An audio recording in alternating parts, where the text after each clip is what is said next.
Wah, asik nih.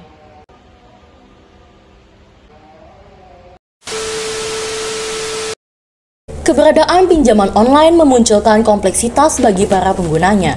Menurut Otoritas Jasa Keuangan, pinjaman online adalah penyelenggaraan layanan jasa keuangan untuk mempertemukan pemberi pinjaman dengan penerima pinjaman dalam rangka melakukan perjanjian pinjam-meminjam dalam mata uang rupiah secara langsung melalui sistem elektronik.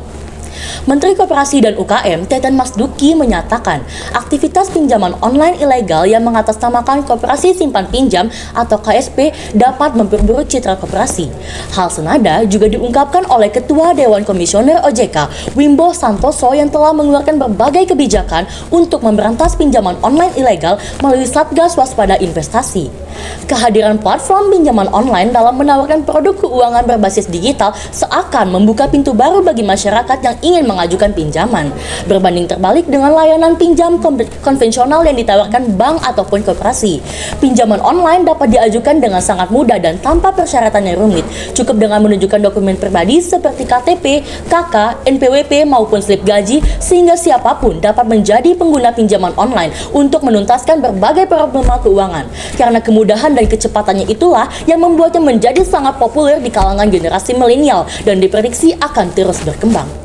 Namun sayangnya perkembangannya terlihat cukup signifikan itu malah disalahgunakan oleh kaum milenial. Pinjaman online seperti itu juga untuk mendatangkan kemudahan malah disalahgunakan untuk melakukan tindakan yang tidak bermoral. Misalnya melakukan judi online. Judi online ini sendiri menghasilkan sebuah rantai kejahatan yang dimulai dari peminjaman, kehilangan uang karena judi online, pengejaran hutang piutang, melakukan peminjaman untuk membayar hutang, kemudian berjudi kembali sehingga pihak tersebut mengalami kerugian dan mendekatkan dirinya pada rantai kemiskinan.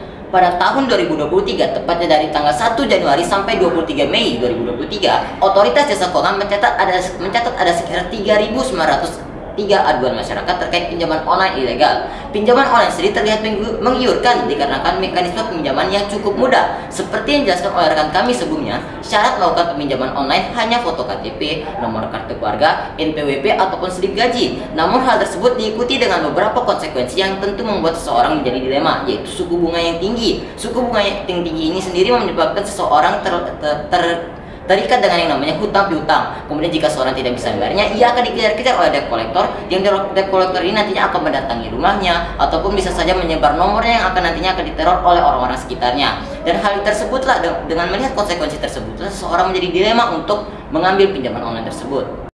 Adapun beberapa langkah-langkah konkret dalam menangani masalah pinjaman online yang semakin meningkat guna membantu melindungi hak konsumen dan menjaga stabilitas keuangan masyarakat. Dewan Juri yang terhormat, langkah yang pertama adalah regulasi atau aturan yang ketat terhadap pinjaman online. Pemerintah perlu mendesak mengeluarkan regulasi yang ketat terhadap perusahaan pinjaman online. Regulasi ini harus mencangkup batasan bunga dan biaya tambahan serta persyaratan yang ketat kepada peminjam. Langkah yang kedua, kewajiban pemberian informasi yang jelas. Perusahaan pinjaman online harus memberikan informasi yang jelas dan mudah dipahami kepada peminjam, termasuk perincian bunga, biaya, konsekuensi, keterlambatan pembayaran. Selanjutnya langkah yang ketiga yaitu pembentukan lembaga penyelesaian sengketa.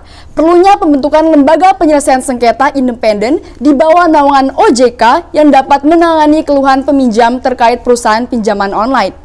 Langkah yang keempat, pengawasan yang ketat. Disinilah diperlukan peran Otoritas Jasa Keuangan untuk melakukan pengawasan yang ketat terhadap perusahaan pinjaman online dan memastikan mereka mematuhi regulasi yang berlaku. Dewan Juri yang terhormat, kami yakin bahwa langkah-langkah ini akan mampu mengurangi masalah pinjaman online dan membantu melindungi hak konsumen. Maka dengan ini, pinjaman online sejatinya membawa jauh lebih banyak dampak positif daripada dampak negatif.